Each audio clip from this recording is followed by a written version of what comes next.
Hello guys, so today we're going to learn how to select hair using channels. So our original image is this image at the left where we're going to extract these hairs from this background. So we're going to extract the whole subject from the background and our end result will be this image at the right where we have a background. You can see that the background is completely white because we've extracted this subject or these hairs from the original background. So in order to do this, guys, let's go directly into the course and learn how to select hair using channels. So guys, this is our original image. So the first thing we're going to do is to select our subject. So in this case, we're going to use a quick selection tool. In Photoshop, there are various methods in order to select the object. So we have the lasso tool, we have the quick selection tool, we have the pen tool, we have even a built-in functionality in newer versions of Photoshop. Here I'm using Photoshop 2021 where you can click here on select and then directly click on subject. So Photoshop will analyze the image, identify the subject and make a selection. So in this case, we're not going to use this functionality right now because some of you might have older versions of Photoshop and it will be complicated for them to really have this functionality. So in this case, we're going to use the quick selection tool here, quick selection tool, and make the selection of our object.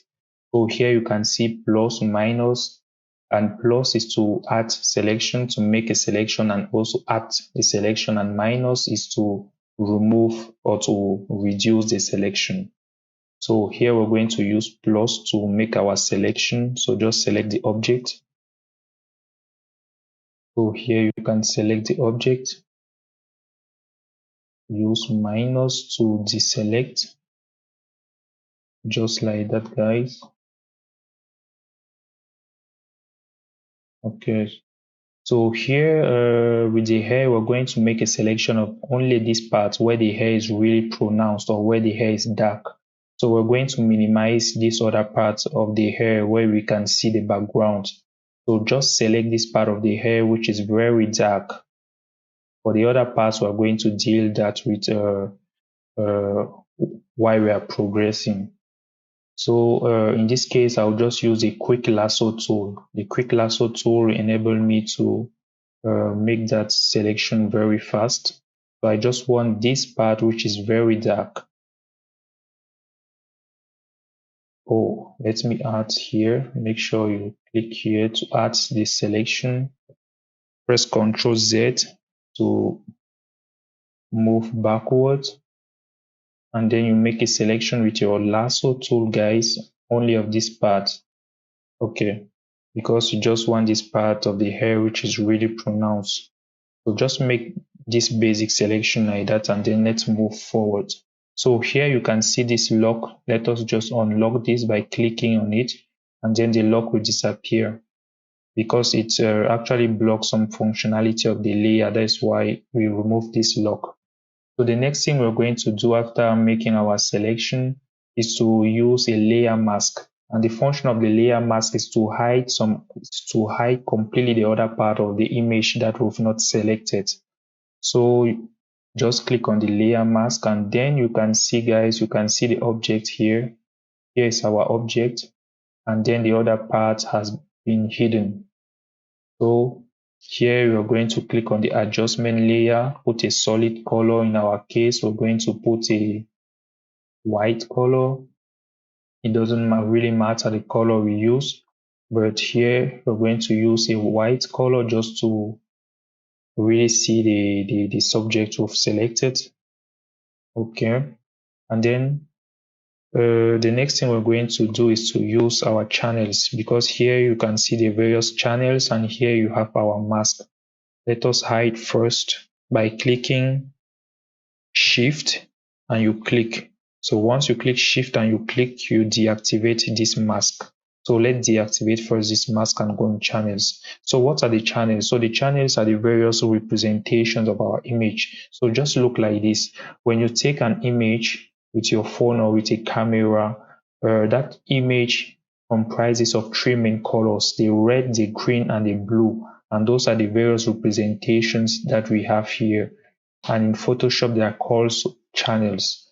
So what we're going to do is to really identify which channel has more contrast between the hair and the background. So in our case, when on the red, you can see that our hair has more contrast. There's more contrast between the hair and the background, and that is what we want. Because if you click on blue, you'll see that the contrast is not that good. If you click on green, you'll see that it's not that good. And once you click on red, you can see that we can basically see the hair. The hair is really more pronounced, and the contrast is really that high between the background and the hair. So let's go again. Let's click on the blue. You can see that the contrast is not that high. Click on green and you click on red. So the channel that gives us a better contrast between the background and the hair, we're going to select that channel. So in this case, we're going to select the red channel. So we're going to make a copy of this channel by just dragging. You drag it to this plus, and then you have red copy. So after drawing the copy of this channel, we're going to press Ctrl L to open our level, because we want to adjust the level. We want to make this more darker. We want to make the white more white and the black more black. And that is why we're using the levels. So if you cannot use the shortcuts, you can go image adjustment levels, and then you have your levels. So here we want to drag it. You see that once we drag to the right, just look here, you can observe that the black is becoming more darker, and once we drag this to the left, you can see that this space becomes more white. Okay, so we're going to drag like that. Don't drag too much. Okay, so we want the dark to be more dark and the white to be more white, so that we want to really have a good preview of our hair.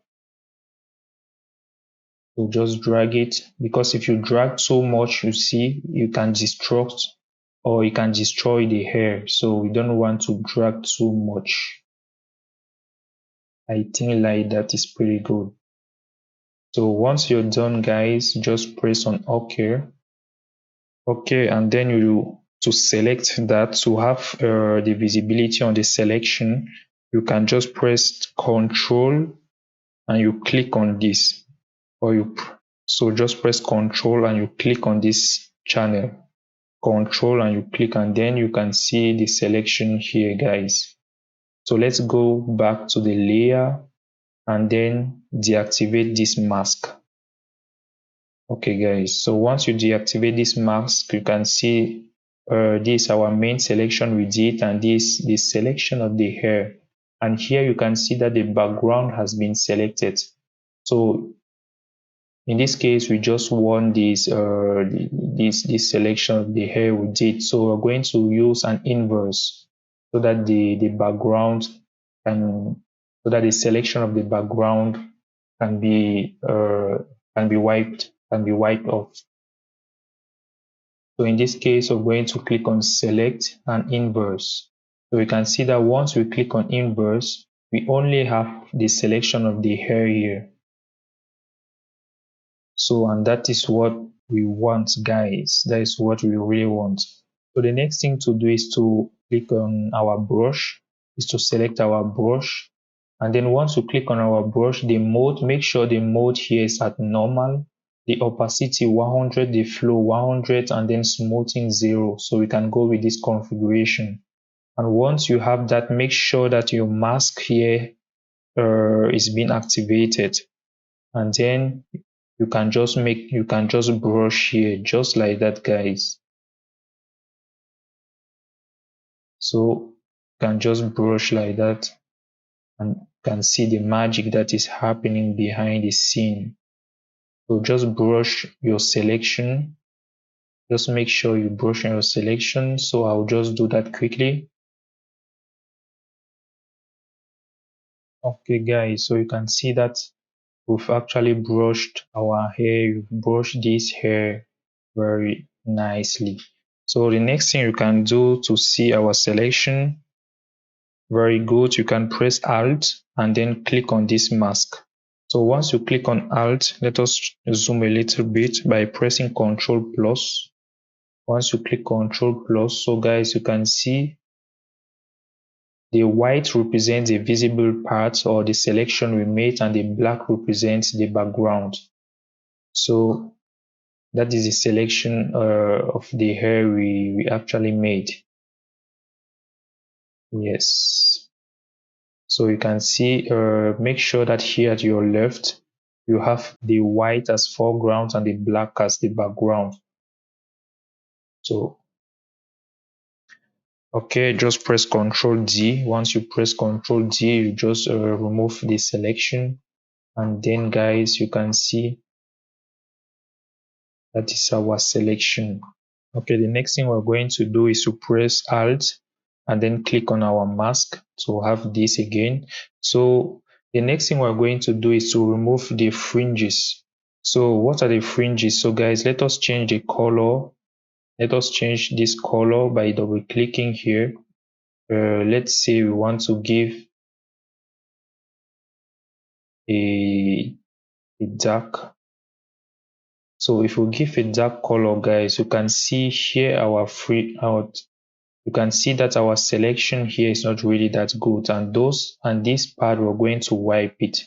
So those are the fringes. So we're going to remove those fringes so that our selection really looks very nice. So we're going to remove all those outer parts.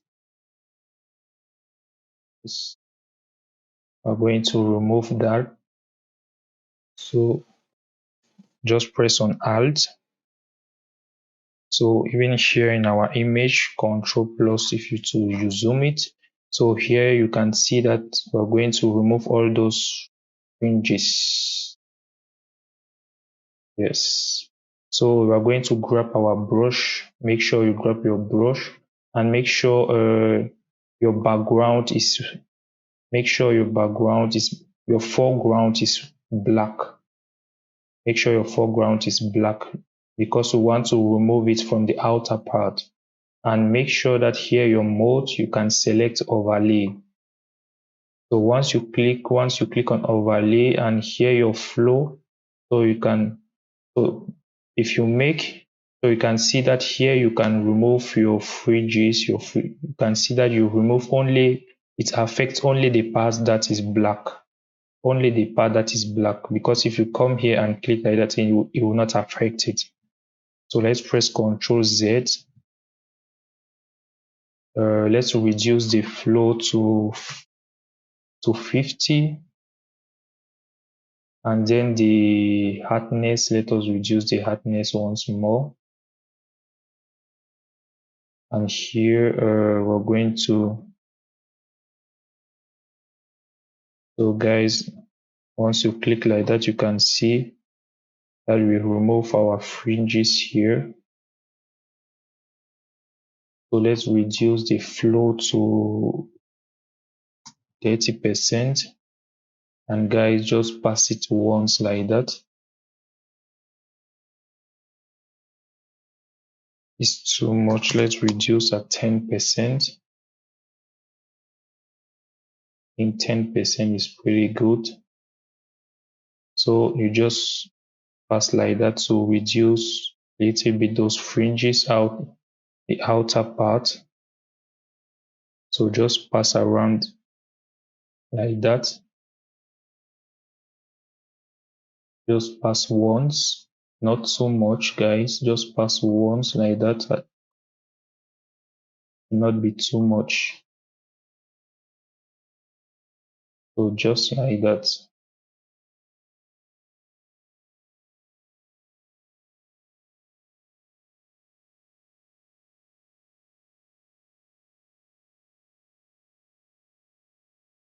Okay, guys. So once you're done, Control minus.